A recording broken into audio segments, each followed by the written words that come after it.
Et voilà, on se retrouve là où on voulait aller, près d'un endroit où l'on voulait aller depuis longtemps. Et c'est une chose qui est extraordinaire quand c'est comme ça, quand ça se produit, quand ça arrive.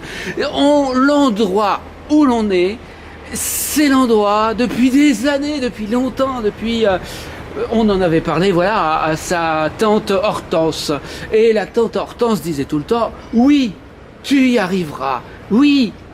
Parce que la tante Hortense, de toute façon, elle était toujours positive. Elle savait toujours être gentille. Elle était toujours contente. Par exemple, un jour, un ami était passé, lui demandait un service. L'ami voulait changer ses meubles chez lui et avoir une autre moquette et une autre tapisserie. Mais la tante Hortense lui a dit oui. La tante Hortense lui a dit mais bien sûr, c'est pratique, c'est tout à fait bien. Tout le monde lui disait oh, encore des problèmes. Et ta cuisine, comment vas-tu faire avec ta cuisine? Et lui, il savait pas quoi répondre. Parce qu'en vrai, la cuisine, il savait pas trop ce que ça pouvait être. Il montait les escaliers, il descendait les escaliers, avec sa cuisine dans les bras. Parce que il savait pas trop quoi en faire quand il a changé de place, sa cuisine. Au fur et à mesure qu'il avait un problème particulier, enfin quelque chose, une solution à trouver, un truc, un machin. Bon voilà, il changeait sa cuisine de place. Il voulait un café alors qu'il était dans son lit, par exemple. Il prenait la cuisine, il amenait la cuisine dans son lit. Avec ça, il prenait la cafetière. Il allait chercher sous ses draps la commode qu'elle avait mis dans son lit, qui était dans ses draps, sous son lit de la commode, parce que sa cuisine était un peu encombrante quand même, avec la commode, les draps, l'oreiller, tout ce bastringue, le nounours en peluche qui traînait toujours par là. Et donc pour mélanger un peu toutes ces histoires de cuisine, de lit et de ça, pour monter un escalier, parce que tout ça, ça monte l'escalier. Comment voulez-vous faire sinon? Et l'escalier, ça permet un peu de faire un passage. On se dit, voilà, on vient d'un niveau, on va à un autre niveau.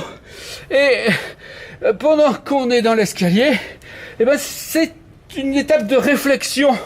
C'est pour en quelque sorte penser à c'est qu'on pense.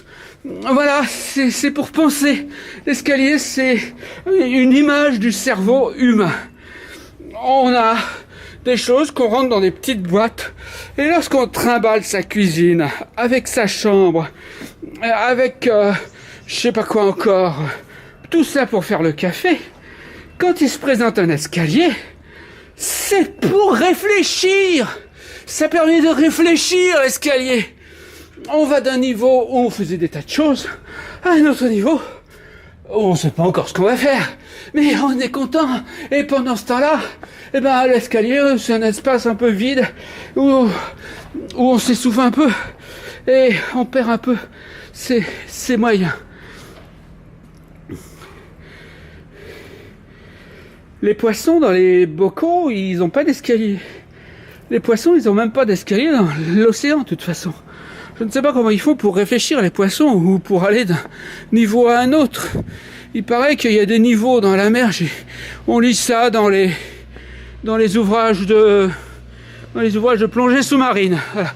Il y a des niveaux dans l'océan, moins 10 mètres, moins 100 mètres. Je sais pas, parce que il y a des paliers. Il y a des paliers dans l'océan. Mais j'ai jamais entendu parler d'escalier. Donc sans doute les poissons, ils ont inventé un autre système encore, avec des bulles peut-être. Ils se mettent dans une bulle, le poisson, la bulle remonte toute seule, et le poisson qui est dans la bulle, bah, il remonte aussi.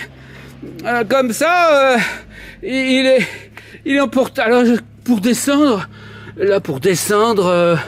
il paraît que ce sont les morts, les poissons morts dans l'océan qui font descendre. Vous avez un poisson mort, il descend. Et il paraîtrait que des animaux s'accrochent à ce poisson mort pour pouvoir manger et descendre eux aussi.